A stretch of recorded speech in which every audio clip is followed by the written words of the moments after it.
चलिए आज हम लोग बात करेंगे प्लांट टेक्सोनॉमी के बारे में। ऑलरेडी हम लोग कल कुछ चर्चा किए थे, एक बार थोड़ा सा रिवाइज करते हैं और फिर आगे बढ़ते हैं। तो प्लांट टेक्सोनॉमी है क्या? Taxonomy that is also known as the systematic, it is the study और the description on the variation among the organism in order to come out with a classification system. Classification system बताए थे बहुत से होते हैं, artificial, natural, phylogenetic. Organisms that are the arranged into group enable a large population to be categorized and understood. Taxonomy begins first time it is done by that time of the Theophrastus, who is known as the father of botany also. Okay, about 300 years before Christ, लगभग 300 साल पहले Christ के मतलब Jesus के जन्म से पहले। But remarkable work is done by the Carolus Linnaeus, due to which it is also known as the father of taxonomy. H. Santa Pau is the Indian taxonomist, which is also known as the father of Indian plant taxonomy. H. Santa Pau, it is the father of taxonomy throughout the world, but H. Santa Pau is known as the father of Indian taxonomy. तमाम इन सभी बातें हुई थी। What is the importance of plant taxonomy, क्यों important है भाई? तो एक तो स्टडी के पर्पज से भी, अरेंजमेंट, फाइलोजेनेटिक स्टडी करने में भी हेल्प होता है। Indicate the source and genetic relationship, phylogenetic ancestry and origin of the plant, to indicate the distribution and habitat of plant on the earth and their benefit. Taxonomy component, that is the classification, identification, nomenclature and description, सब कुछ define कर चुके हैं। क्या classification होता है, what is the identification, what is the nomenclature, what is the description.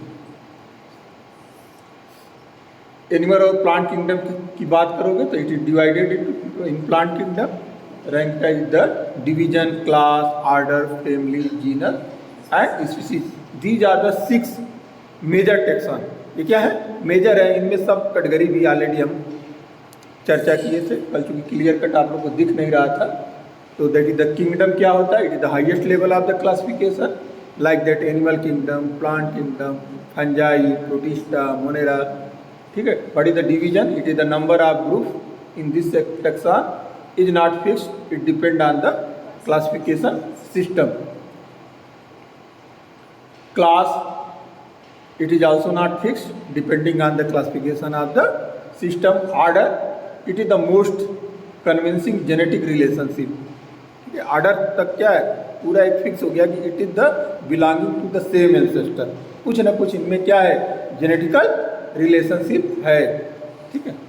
तो order, then family, then genus, सब बातें हो चुकी थी। व्हिटकर का 5 kingdom system which is given in the 1969, Monera, Protista, Fungi, Plantae and Animalia. Already सारी बातें हो चुकी थी।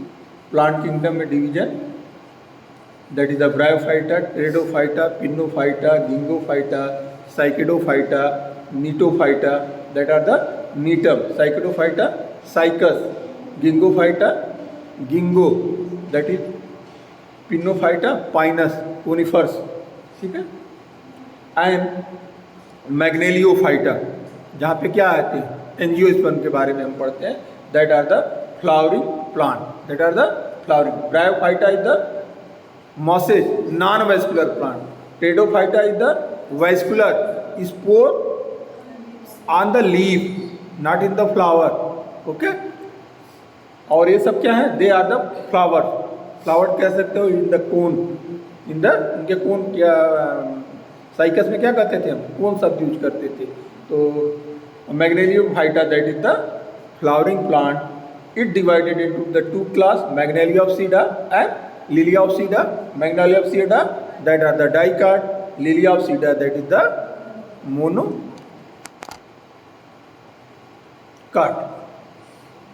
उसी तरह से spermatophyta, pteridophyta, bryophyta, thallophyta. Spermatophyta मतलब सीडेड प्लांट, जितने प्लांट जिनमें सीड हो, यानी it have the ovule, ovule से जो सीड बनता है आफ्टर द फर्टिलाइजेशन, तो ovule bearing plant are all are the kept under the Spermatophyta. It include the gymnosperm as well as the angiosperm. Gymnosperm भी angiosperm भी होंगे। Pteridophyta they are the first, okay. Bryophyta mosses non vascular plant है, जबकि Pteridophyta क्या है, vascular. यहाँ पे category और भी कर सकते हो, वेस्कुलर है, नॉन वेस्कुलर, ठीक है। वो अलग अलग डिवीजन है, क्लासिफिकेशन है, सब ने अपना अपना दिया है। तो मेजर प्लांट किंगडम यही है 4। थैलोफाइटा जिनमें थैलाइड से बॉडी हो like that algae, bryophyta, pteridophyta and spermophyta. Spermophyta that are divided into the 2 group, angiospermae and gymnospermae. Angiospermae are the divided into the 2 group, dicotyledonae and monocotyledonae. Dicotyledonae में तमाम family पढ़ेंगे, वो another like that. कैसे classification किया गया, जैसे banana का kingdom is the plantae, division is the magnoliophyta, class is the liliopsida जो मोनोकाट है, order zingiberales, family musaceae, genus Musa and species acuminata. हर टैक्सान जो भी लेवल ऑफ द टैक्सान है, it is the ended with the a particular suffix. Particular suffix से end किया जाता है, ऐसा कन्वेंशन है। कोई हार्ड एंड फास्ट रूल नहीं है कि नहीं होगा ही, but mostly follow like that. Division is the ended with the phyta like that, thallophyta, bryophyta, pteridophyta, okay, spermatophyta. Class is always ended with the opsida, liliopsida, magnoliopsida, बहुत से opsida पढ़ेंगे आप लोग। Order is always ended with the ales, ALES, जैसे magnoliales, liliales, बहुत से होंगे that. Family it is always ended with the AC like that, magnoliaceae, और बोलो कुकरबिटेसी, यूफोर्बिएसी, ब्रेसिकेसी, APAC, बहुत सी फैमिली हैं, लिलिएसी, ठीक है। Some family order also further divided into the sub family, sub order, sub classes, sub division. तो उन वहाँ तक आप BSc लेवल पे मत जाइए, आप यहीं तक रहिए।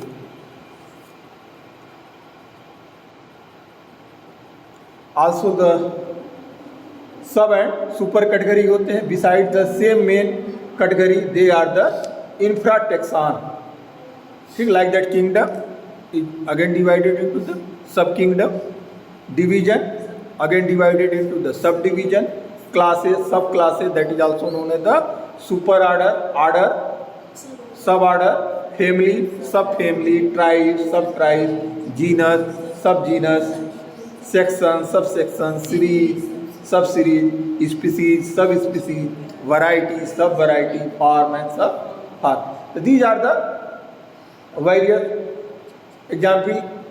These intra specific category, intra specific मतलब स्पीसीज के अंदर स्पेसिएशन है, डिफरेंट है। एक स्पीसीज क्या होती है, विच आर द इंटरफर्टाइल, वो क्या हो, आपस में इंटरफर्टाइल हो और फर्टाइल प्रोजेनी प्रोड्यूस करते हो, उन्हीं को स्पीसीज कहेंगे। जो इंटरफर्टाइल नहीं उनको क्या कर देंगे, भले सब कुछ सिमिलर है but they are the treated as different genus, ठीक है। तो inter that are the sub species variety, वो डिपेंड करता है बहुत से, ठीक है, इन पे भी बात हुई थी थोड़ी बहुत।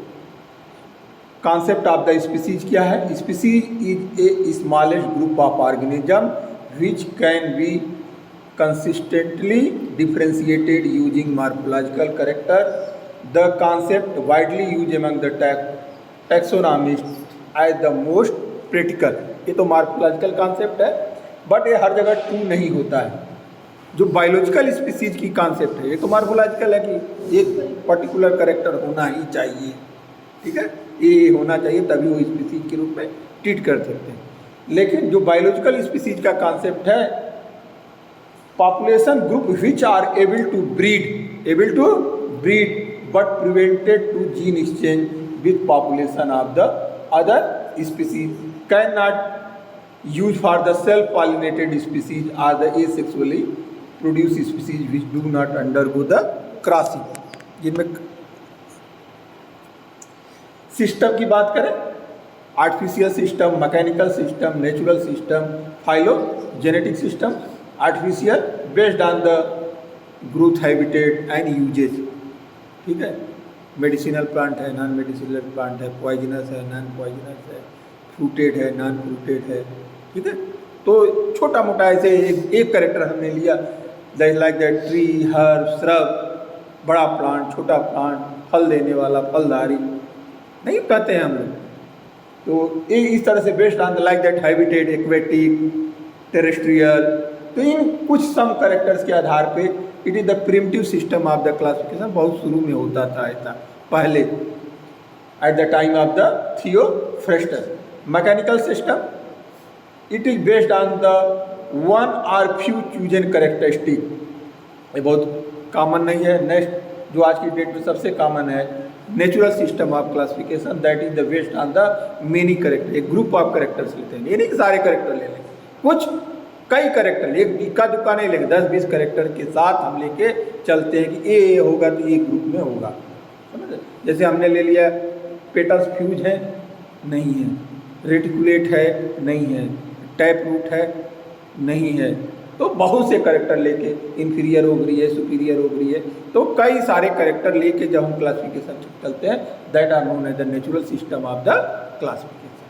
फाइलोजेनेटिक करेक्टर, इन करेक्टर के साथ साथ हम फाइलोजेनी को भी कंसीडर करते हैं, इवोल्यूशन को भी अगर कंसीडर करें कि ये कैसे आया है. हो सकता है कि नेचर की वजह से या इकोलॉजिक पोजीशन की वजह से उनके करेक्टर क्या हों, एक जैसे दिख रहे हों, बट ये एक ही एंसेस्टर से आए हैं कि नहीं इवोल्यूशन में, विकास के क्रम में. भाई अच्छा क्लासिफिकेशन तो वही होगा, एक ही परिवार के लोग एक साथ रहें कि गाय भैंस सबको कर दिया, एक फैमिली हो गई. एक में नहीं कर सकते, भले एक साथ रह रहे हैं, बट इनकी क्लासिफिकेशन की हायरार्की क्या है, कहाँ से आए हैं, तो सिस्टमेटिक क्लासिफिकेशन ज़्यादा माना जाएगा. That are the based on the evolutionary base. Evolution के आधार पर, विकास के क्रम के आधार पर जो क्लासिफिकेशन किया जाता है कि भाई जैसे हमारा कहने का मतलब है जिम्नोस्पर्म से हम आए, प्लांट आए, सारी जिम्नोस्पर्म से प्लांट, एंजियोस्पर्म आए, तो एंजियोस्पर्म में मोनोकाट आया कि डाइकाट आया पहले. ठीक है, तो मोनोकाट में, डाइकाट में सबसे पहले कौन सी फैमिली आई. तो आमूमन यही देखा जाता है कि जो इवोल्यूशन होता है that are the simplicity to complexity. हमेशा क्या होता है, जो पहला सबसे सिंपल जो बना बैक्टीरिया, वो सबसे सिंपल था. Bacteria just like your mitochondria, just like your chloroplast. Chloroplast जैसे होता है वैसे बैक्टीरिया है. तो ऐसा माना जाता है, कोई ऐसा माइटोकॉन्ड्रिया था, ऐसा ही क्लोरोप्लास्ट जैसा बैक्टीरिया था. क्लोरोप्लास्ट ने बहुत सारे अन्य माइटोकॉन्ड्रिया को इनगल्फ कर लिया, तो क्या हो गया, they are change into the UK. Evolution नहीं माना, ऐसे हुआ होगा. पहले क्या हुआ था, केवल न्यूक्लिक एसिड बने, तमाम इस तरह के बने. करते करते जो थ्योरी डेवलप की जाती है, बताया जाता है, तो ऐसे लाइफ आई होगी. ठीक है, तो बैक्टीरिया आया, बैक्टीरिया से क्या बने होंगे, फोटोसिंथेटिक हो गए, ब्लू ग्रीन एल्गी आ गए. Blue green algae are the cyanobacteria. अब ये साइनोबैक्टीरिया माइटोकॉन्ड्रिया को इनगल्फ कर लिए, एनिमल सेल बन गए. या जो ब्लू ग्रीन फोटोसिंथेटिक थे, वो किसी अन्य माइटोकॉन्ड्रिया इस तरह इनगल्फ करके तमाम ऑर्गेनेली बना लिए, they are change into the plant. Plant में क्या होंगे, एल्गी होंगे. एल्गी में भी एल्गी से सिंपल से होते होते जुड़ते जुड़ते क्या हुए, ब्रायोफाइट बने, ब्रायोफाइट से टेरिडोफाइट बने. तो इनमें क्या है विकास का क्रम, उसके आधार पर जो सिस्टम है that are called the phylogenetic system of the classification. Nomenclature already बता चुके हैं, नॉमेनक्लेचर करना है क्या जरूरी है, क्योंकि बहुत सारी वैरायटी ऑफ द प्लांट है. इसके लिए एक सिस्टम बनाया गया, एक इंटरनेशनल बॉडी बनाई गई, एक कोड बना जनरेट किया गया, that is known as the international code of botanical nomenclature, ICBN. इस कोड की हर साल मीटिंग होती है, that are known as the international botanical congress, that are known as the international botanical Congress.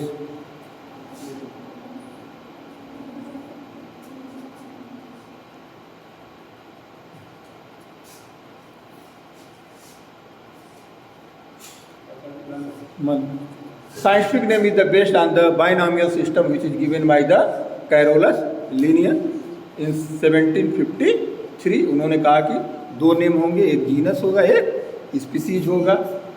कुछ लोगों ने बाद में उसमें थर्ड एलिमेंट भी जोड़ा, like that name of the person who give the name in short form, like that Oryza sativa Linnaeus का short form क्या हो गया, लिंग या एल्डस। तो ठीक है, कुछ सब स्पीसीज हैं उनका भी नाम डाला गया। तो वहाँ जब सब स्पीसीज डाल देते हैं तो that is known as the trinomial. क्या कहलाएंगे उसको? तीन नेम हो गए ना, that are called the trinomial. कुछ के क्वाड्रिनोमियल भी नाम है, लेकिन वो रेयरेस्ट है। Mostly the binomial is the okay.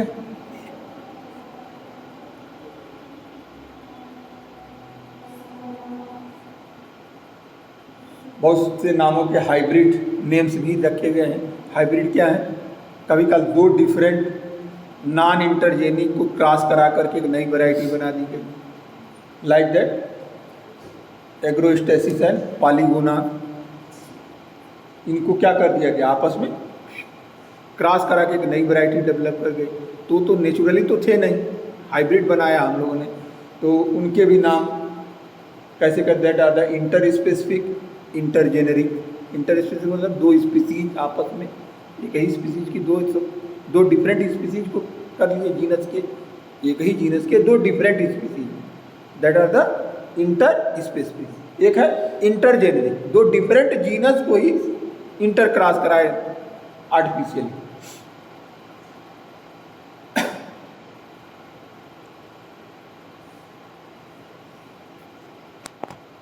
तो उनको भी उस तरह के नाम को क्या कहते हैं? टैक्सोनॉमी। कैरेक्टर्स की बात करें कैसे करते हैं, तो क्या क्या लेते हैं हम लोग इसमें? मार्फोलॉजी लेते हैं, एनाटमी लेते हैं, पॉलन का स्ट्रक्चर देखते हैं, that are called the palynology, cytology, chromosomes number क्या है, स्ट्रक्चर क्या है, तमाम चीज़ों को देखते हैं। और केमिकल एंड मॉलिक्यूलर लेवल पे भी हम यूज करते हैं, like that alkaloid, phenolic acid, amino acid content क्या है, प्रोटीन्स क्या हैं, एंजाइम्स क्या है, डीएनए कैसे हैं। ये तमाम कैरेक्टरिस्टिक लेके आज की डेट में हम लोग क्या करते हैं? क्लासिफिकेशन करते हैं। यहाँ तक तो वो बातें थी जहाँ तक हम लोग बात कल कर चुके थे, क्योंकि कल स्लाइड आप लोग बहुत विजिबल नहीं थी, इसीलिए एक बार मैंने रिपीट कर दिया आपको। ठीक है, तो क्लासिफिकेशन सिस्टमेटिक या प्लांट सिस्टमेटिक क्या है? कोई नई बात तो है नहीं। ऑलरेडी हमने थियोफ्रेस्टस की बात की, कब थी? 300 BC पूर्व की बात की। और वेदों में तो 2000 BC मान के चलिए, पहले की वेद हैं हमारे, उस समय भी क्या किया गया था? प्लांट का क्लासिफिकेशन हमारे ऋषि मुनियों ने किया हुआ था। अगर कुछ प्रॉपर्टी के आधार पर किया जाता है, जैसे आज की डेट में फाइलोजेनेटिक रिलेशंस के छोड़ा जाए। ऑब्जेक्टिव ऑफ टैक्सोनॉमी क्या है? First is the determining the what is the species, distinguish these species from other, they key description and geographical boundary and mapping and distribution. Already ये बात कर ही चुके हैं।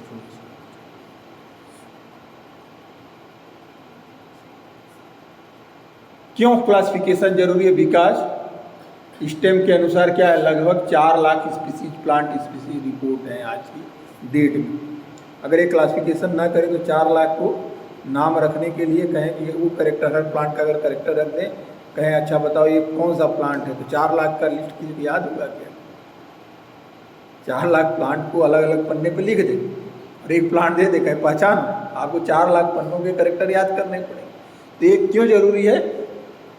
क्योंकि अगर एक सिस्टमेटिक होगा तो हम कुछ करेक्टर तो कॉमन होंगे ना, तो उसके आधार पे हम वहाँ पहुँच जाएंगे और बता देंगे इस फला फैमिली से बिलोंग करता होगा। आज की डेट में एक संस्था है IUCN, international union of conservation and nature, conservation of nature. ये red list plant include the 34,000 threatened species. लगभग 34,000 ऐसी प्लांट स्पीसीज हैं जो कहाँ हैं? रेड डाटा बुक में आ गई हैं। रेड डाटा बुक वो है जो प्लांट एक्सटिंक्शन के करीब, अगर उनको प्रोटेक्ट नहीं किया गया तो क्या हो जाएंगे, पृथ्वी पर से खत्म हो जाएंगे। ठीक है, तो लगभग 34,000 ऐसी स्पीसीज हैं जो इस स्थिति में आज की डेट में आ चुकी हैं। ठीक है, और ओवरऑल की बात करोगे तो लगभग 60,000 से लेकर 1,00,000 स्पीसीज हैं जो थ्रेटेंड हैं। ठीक है, और लगभग विश्व की 75% world population are the depend on the traditional medicine, जो प्लांट से ही प्राप्त होता है। आज भी आपके घर में सर्दी जुकाम होता है तो पहले काढ़ा बनाते हो, तमाम चीज़ें जो ट्रेडिशनल मेडिसिन है, एक केमिकल वाली नहीं, एलोपैथ वाली की बात नहीं कर, उनमें भी अब आजकल वही चल रहा है। तो लगभग 75% world population realise the traditional medicine. बहुत से प्लांट मेडिसिन है जो कहीं ना कहीं किसी प्लांट सोर्स से ही ऑब्टेन की जाती है।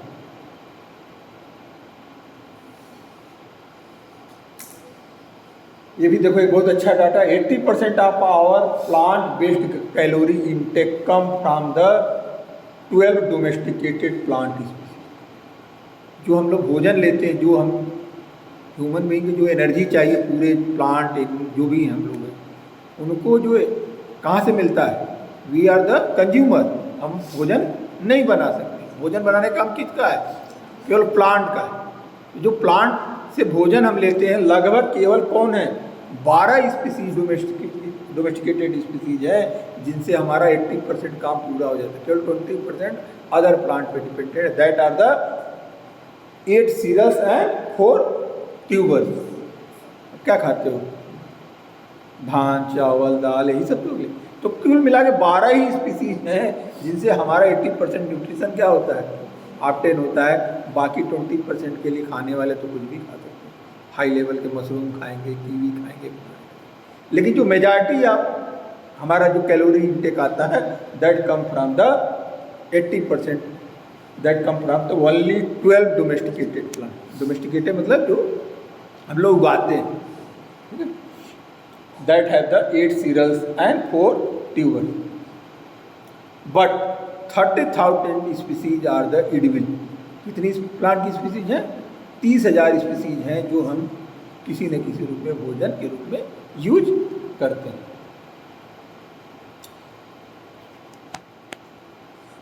तो यही सब को देखते हुए क्लासिफिकेशन क्या है, इम्पॉर्टेंट है, कौन सी स्पीसीज खाई जाती है, क्या उसमें न्यूट्रिशन वैल्यू, तो तमाम इन सब चीज़ों का के लिए हमारे लिए ये इम्पॉर्टेंट एस्पेक्ट है।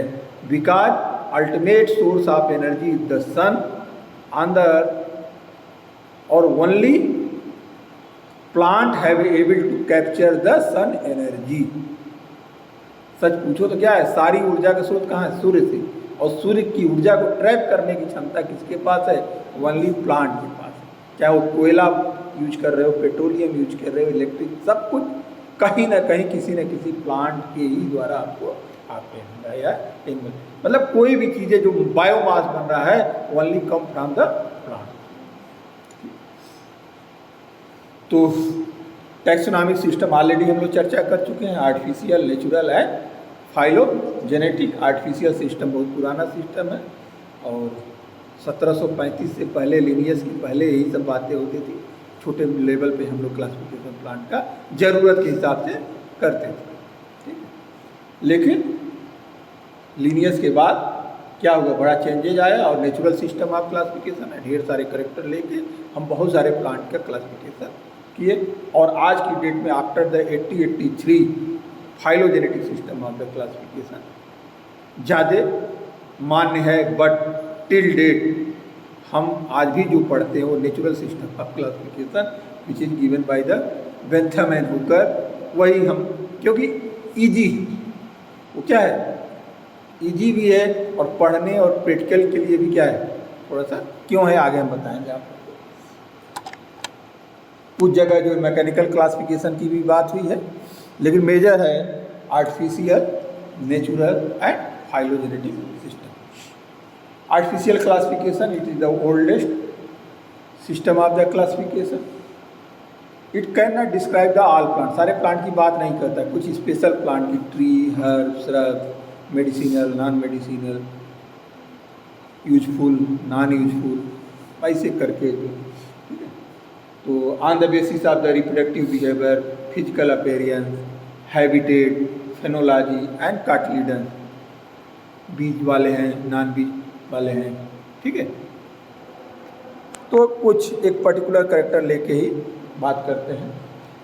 अगर नाम की बात करोगे, हो सकता है आप में आ जाए लिखने के लिए what is the describe the 3 type of the system of classification. उसके नाम भी लिख सकते हैं, like that in the Vedas, Theophrastus, Linnaeus, okay. Vedas में रिलीजियस इंपॉर्टेंस वाले जितने भी use in the medicine, flowering, fruiting, सब उसमें डिस्क्राइब किया गया था, फल वाले, मेडिसिन वाले तमाम। थियोफ्रेस्टस ने साइज एंड लाइफ टाइम के आधार पर इन्होंने 3 भाग में बांटा था प्लांट को, हर्ब, श्रब एंड ट्री। बताने की जरूरत नहीं है क्या होते हैं। लिलियस ने सेक्सुअल बिहेवियर के आधार पर प्लांट का क्लासिफिकेशन किया था, number and length and union of the स्टेमन and the कार्पेस। Union कितनी संख्या है स्टेमन्स की, क्या उनमें फ्यूजन है कि नहीं है। देखो तो कई प्लांट के जुड़े रहते हैं, कई के फ्री रहते हैं, तो उसके आधार पे इन्होंने लिनियस ने 1735 में क्लासिफिकेशन दिया था। एडवांटेज क्या है? सबके कुछ एडवांटेज होते हैं, डिसएडवांटेज होते हैं। एडवांटेज ये है कि बहुत सिंपल है और ईजी है। आप ही कह दें भैया क्लासिफिकेशन करो, सर ये पेड़ है, ये हर्ब है, ये श्रब है, बहुत आसान है, सब बता देंगे। हाँ बेटा बताओ कितने कौन पेड़ है, वेरी सिंपल, ठीक है। नीड शॉर्ट टाइम इंफॉर्मेशन, बहुत ज़्यादा इसमें अध्ययन की जरूरत नहीं है, सामने सब दिख जाता है, खटखट हम बता लेते हैं, ठीक है। डिसएडवांटेज क्या है भाई? Can not group all plant perfectly. अब यहीं पाइनस भी है, यहीं पे मैंगो भी है, वहीं सब तो ट्री है। पाइनस कहाँ का? जिम्नोस्पर्म का, कहाँ का? मैंजीफेरा। तो आपके अनुसार तो सब ट्री ही है, तो ये क्या है? सबको एक ग्रुप में नहीं रखा जा सकता। कोई मेल है उससे? अगर ट्री और हर्ब श्रब की बात करें तो हो सकता है ग्रुपिंग बहुत अच्छी न हो, एक रिलेशन वाले को रखो ना एक साथ, ठीक है। तो और ए एवोल्यूशन को सब में लिख सकते हो, it can not describe the evolution. अब इनकी हमको पढ़ने की जरूरत नहीं लेनी है साहब। नेचुरल सिस्टम पे आते हैं। सबसे पहले इस सिस्टम को इंट्रोड्यूस करने वाले कौन थे? जीन बॉहिन। इन्होंने 1623 में पहला नेचुरल सिस्टम ऑफ क्लासिफिकेशन दिया था। This system based on the natural अफिनिटीज of the plant, it include the many characters, many natural characters, ठीक है। It place together organism that have the greatest number of the shared feature. Shared मतलब group उनका बनाते हैं जो share common एक ढेर सारे करेक्टरिस्टिक को शेयर करते, एक जैसे शेयर वाले करेक्टर वाले को क्या करते थे? एक ग्रुप में कर करके हम क्लासिफिकेशन करते थे।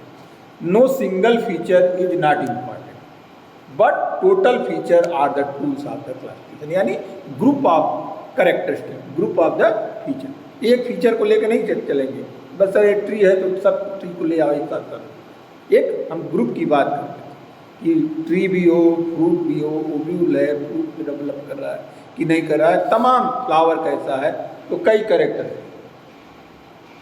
इट मतलब सो classification of the plant which done based on the maximum natural characteristic of the plant, not a single characteristic but total characteristic act as the key to place a plant into the definite taxa. Definite taxa termed by the natural system of plant classification. बहुत से लोगों ने दिया और हम जो पढ़ेंगे that is the APD कंडोले, Robert brown, LD जूसियन, ठीक है, और बेंथम है हुकर।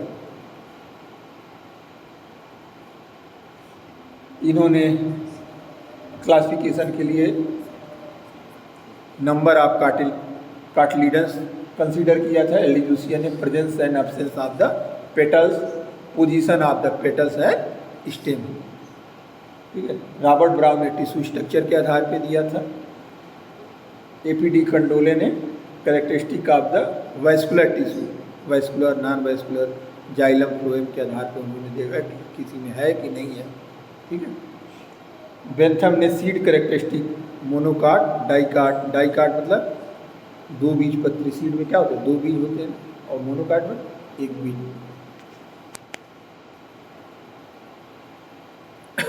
इसके भी एडवांटेज और डिसएडवांटेज है, पूछा जाता है क्वेश्चन, आप लोगों ने तैयार कर लीजिएगा सबके, आर्टिफिशियल के एडवांटेज और डिसएडवांटेज, नेचुरल के एडवांटेज है, disadvantage. It is the more satisfactory on the placing of species, more predictive value। ठीक है। It can be used to predict properties not related the classification content more information about a species। but disadvantage क्या है, complex then artificial, पहली बार क्या थोड़ा सा ज़्यादा complexity बढ़ जाएगी, बहुत से करेक्टर लेके चल रहे हैं हम यहाँ पे। Need long time and more information. अब लॉन्ग टाइम क्यों लगेगा, अब जैसे पूरा बेस्ट है फ्लावर के करेक्टर पे, अब एक पौधा लगाएंगे आज ही फ्लावर आ जाएगा, वहाँ हम आज लगा दिए, इंतजार करो 10 साल 5 साल, जब फ्लावर आएगा तब ना ध्यान करोगे उसका, तो टाइम भी लगता है, टाइम टेकिंग। और poorly known plant can not placed easy, बहुत जो अननोन प्लांट है, रेगुलर प्लांट है उनके लिए कोई दिक्कत नहीं है, लेकिन जिसके बारे में जान ही नहीं है, बहुत रेयरेस्ट प्लांट है, तो उनको प्लेस करने में थोड़ी दिक्कत आती है। हो सकता है उसमें बहुत से ऐसे एकदम डिफरेंट कैरेक्टर हो जो अभी तक हमने देखा ही नहीं, और इन्होंने किया भी है, बड़ा एक काम किया, जो समझ में आया, नहीं तो इन्होंने एक ऐसा ग्रुप बनाया जिसमें कहीं नहीं उसको सबको इसमें डाल, एक बताएंगे बेंथम एंड हुकर का पूरा एक ग्रुप ही है जिसमें ये सब कैरेक्टर जो उन्होंने बनाया वो नहीं मिलते हो। ठीक है।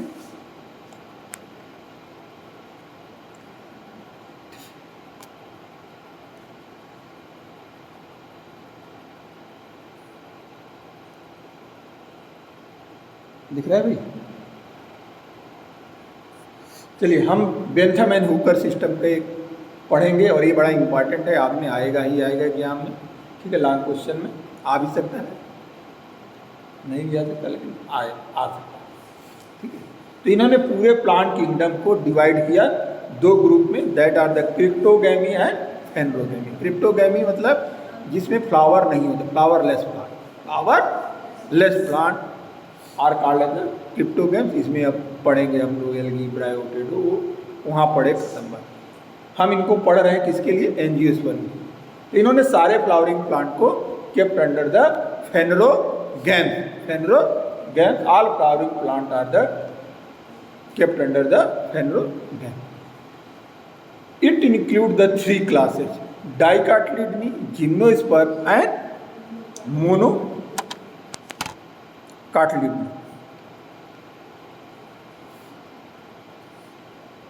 डाइकोटिलीडनी, जिम्नोस्पर्मी एंड मोनोकोटिलीडनी। डाइकोटिलीडन में वे प्लांट जिनमें सीड हैव द 2 कार्टिलेज।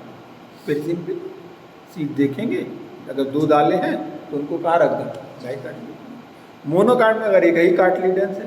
इन्होंने एक बड़ा ब्लंडर कर दिया है यहीं पे, डाइकाट और मोनोकाट के बीच में रख दिया जिम्नोस्पर्म। लग रहा है फाइलोजेनेटिक है, इतना सक्सेसफुल क्लासिफिकेशन है, और शुरू में ही क्या हो गया, इतना बड़ा ब्लंडर हो गया। इन्होंने कहा कि डाइकाट और जिम्नोस्पर्म कहाँ है, दोनों के बीच कहाँ, मतलब जिम्नोस्पर्म डाइकाट से एडवांस इन्होंने शो कर दिया। फिर भी कोई ज़रूरी नहीं, जिसमें बहुत सी अच्छी चीज़ें हैं वो लेते हैं, इस बात को भूल जाते हैं, क्योंकि हमको पढ़ना क्या है, एंजियोस्पर्म को, जिम्नोस्पर्म को नहीं। इन्होंने इनका मेन फोकस कहाँ है, एंजियोस्पर्म पे। बट इन्होंने जो फेनरोगैम को डिवाइड किया था, डाइकोटिलीडनी, जिम्नोस्पर्मी एंड मोनोकाट। और एक डिसएडवांटेज भी है इनका, ये आप लिख सकते हैं कि इन्होंने जिम्नोस्पर्म को क्या रख दिया, डाइकाट और मोनोकाट के साथ रख दिया, जो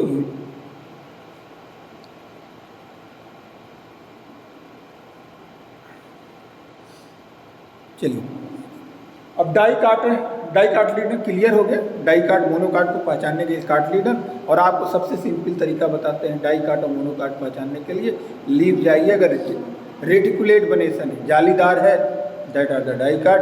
पैरेलल वनेशन है, सीधे सीधे, that are kept under the monocot. आप सिंपली पहचान लोगे। कोई भी प्लांट को सीड की देखने की जरूरत नहीं, आप क्या करिए, केवल उसकी लीफ उठाइए, जाली रेटिकुलेट समझ रहे हो ना, नेटवर्क वहाँ होगा उसमें तमाम, ठीक है। तो दे आर द डाइकाट और उनमें मोनोकाट।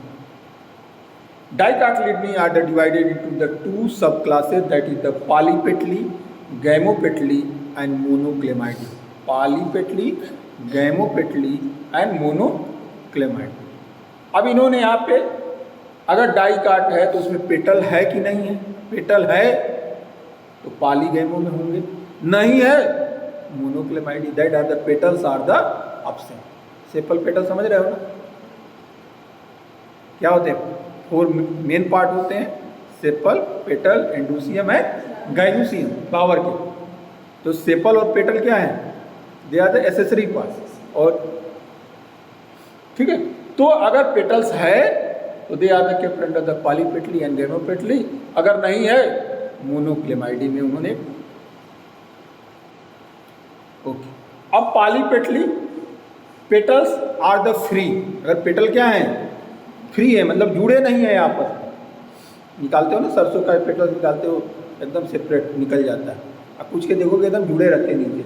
तो अगर जुड़े हैं तो गैमो, गैमो का मतलब ज्वाइंटेड, पॉली का मतलब सेपरेट।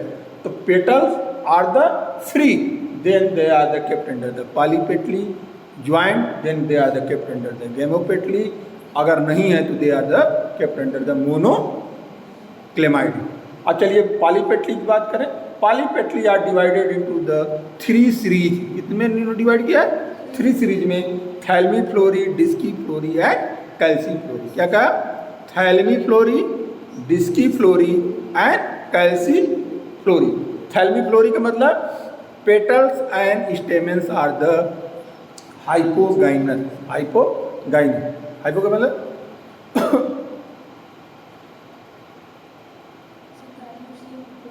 हाँ, गाइनोसियम जो है पेटल्स और स्टेमेंस के ऊपर। जब फ्लावर देखेंगे तो क्या होता है? थैलमस होता है, थैलमस पे पेटल, सेपल सब लगे रहते हैं। तो पेटल और स्टेमेन और सेपेन के ऊपर अगर गाइनोसियम हो तो उसे क्या कहेंगे? हाइपोगाइनस। अगर नीचे है, जैसे गुलाब में देखते हो, उसका गाइनोसियम क्या होता है? नीचे देखो, थैलमस के अंदर होता है, और बाकी सब ऊपर होते हैं। तो इन्फीरियर हो गई, जिसको क्या बोलते हैं? इन्फीरियर हो गई। और जो इसमें ऊपर आता है, सुपीरियर हो गई। अब कुछ में एकदम पैरेलल होता है, एक ही प्लेन पे हो, उसे क्या कहेंगे? Semi inferior. ठीक है, तो that are the thalamiflorae, they are the hypogynous. अगर सुपीरियर ओवरी है या हाइपोगाइनस है, यानी सब के सब क्या है? गाइनोसियम में ऊपर है और उसके नीचे पेटल्स और सेपल और स्टेमेंस है, तो दे आर द थैलमी फ्लोरी। इनमें जैसे रैननकुलेसी, ब्रेसिकेसी, मालवेसी, वो बाद में हम लोग अलग से डिटेल में जब पढ़ेंगे तब देखेंगे। Disciflorae, petals stamens are the hypogynous but they are the nectariferous disc at the base of the ovary. Semi inferior है और डिस्क बनाते हैं और नीचे की तरफ है। और कैल्सीफ्लेरी क्या हो गए? Petals and stamens are the perigynous या इपीगाइनस या इन्फीरियर ओवरी, पूरी की तरह क्या है? नीचे। ठीक है, तो इसके आधार पर इन्होंने 3 बनाए। दैट इज द पहला हो गया लेगुमिनेसी, कुकुरबिटेसी, डिस्की फ्लोरी मेरूटेसी, और एक जनरल है। गैमोपेटली की बात करें, that are the also divided into the 3 series, inferae, heteromerae and bicarpellatae. Inferae, heteromerae and bicarpellatae. Inferae मतलब ovary is the inferior, bicarpellatae मतलब ovary is the superior, ovary is the superior, but carpel, carpel मतलब gynoecium, they are the 2 in, they are the 2 in number. अमूमन आप एक ही carpel देखते हो, but they are the 2 in number, and number of stamen equal to or lesser than petals. Number of stamen क्या होंगे? They are the equal. अगर 4 stamen है तो तो 4 ही पेटल होंगे या लेस होंगे, उससे कम होंगे। लेकिन यहाँ पे क्या देखोगे, ब्रैसिकेसी में देखो 4 पेटल सेपल और 6 स्टेम, ज़्यादा है ना।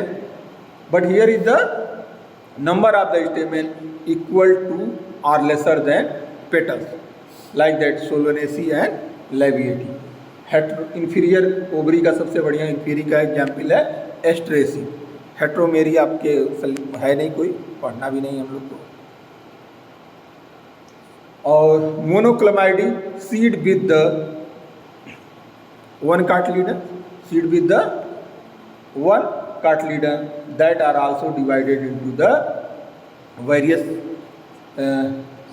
7 series, that are the 7 series: microspermy, epigyne, coronary, calycine, nudiflory, apocarpis,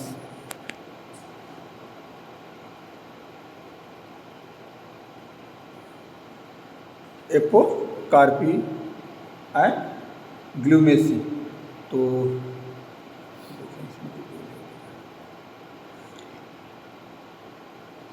बेंथामाइन होकर ने ये ऑलरेडी बात कर चुके हैं। डाइकार्टिलेटनी, जिम्नोस्पर्मी, मोनोकार्टिलेटनी, पॉलीपेटली, गैनो। चलिए एक एक को पढ़ते चलते हैं, ठीक है, टाइम है ना, पढ़ लो, खत्म हो गया। Polypetalae, that are the petal are the separate, petal are the separate, already बता चुके हैं।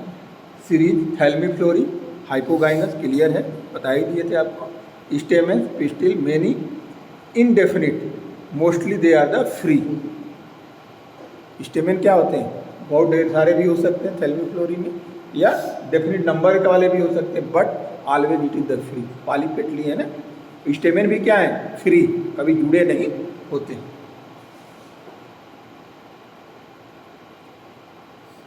और they are the divided into the 6 order. First is the ranales, जैसा नाम वैसा ऑर्डर, रेननकुलेसी, ठीक है। इसमें हमारे ख्याल से रेननकुलेसी फैमिली है आपने पढ़ने के लिए, ठीक है। तो रेननकुलेसी की खासियत क्या है, it have the many stamen, क्या है, many stamen, and they are present in the circle, it make the circle, okay. तो जब पढ़ाएंगे रेननकुलेसी तब बताएंगे। पेराइटल्स, नाम ही बता रहा है, पेराइटल, पेराइटल प्लेसेंटेशन पाया जाता है। कहाँ पाया जाता है, जो ओव्यूल्स होते हैं, they are the joint at the periphery of the ovary, periphery of the placenta, मतलब किनारे की तरफ।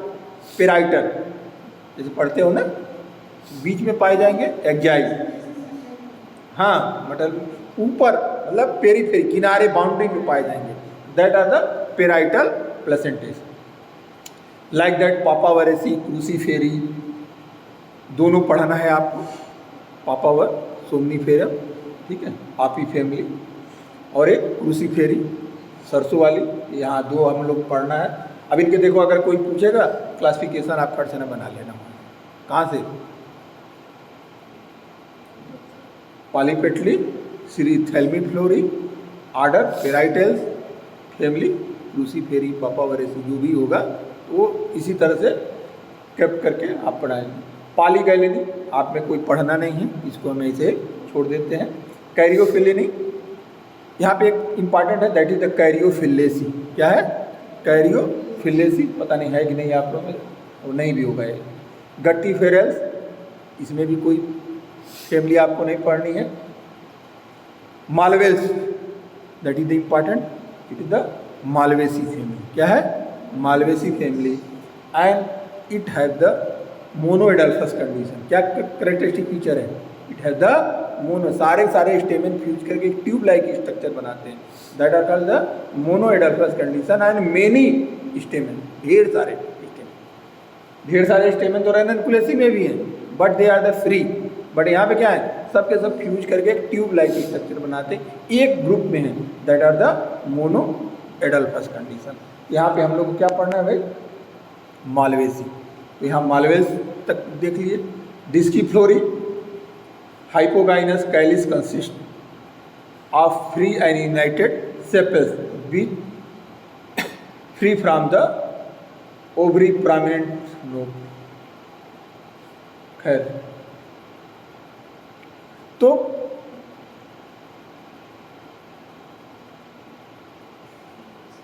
हाँ, तो ovary they are the embedded in the disc, embedded in the disc. Ovary क्या होती है? एक थैलमस के अंदर धंसी होती है, वह एक डिस्क बनाती है। कोई भी देखो, जैसे इसमें रोजेसी भी पढ़ना है तो गुलाबी देखो, एक उदाहरण, पूरा डिस्क देखते हो नीचे बनाता है। That are the make the definite disc. Stamen usually the definite in number. Stamen क्या होते हैं? नंबर फिक्स होता है, यानी मल्टी मीनिंग वाला चक्कर यहाँ पे नहीं है। Order that is the geraniales, olacales, celastrales and sapindales, sapindaceae का फैमिली। और कोई इसमें कोई नहीं है, सब बेकार है आप लोग के है। तो सर इम्पॉर्टेंट, जैसे लाइक दैट रूटेसी जर्नल्स का अमरूद गुआवाइसी में पाया जाता है, पढ़े तो उसमें भी देखना कभी अमरूद का फूल का डिस्क टाइप का होता है, ठीक है। और इतना डिस्क होता है कि पूरा सीड ऊपर चला जाता है, उसके स्टेमन्स आपके लगे रहते हैं। अमरूद खाते हो ना?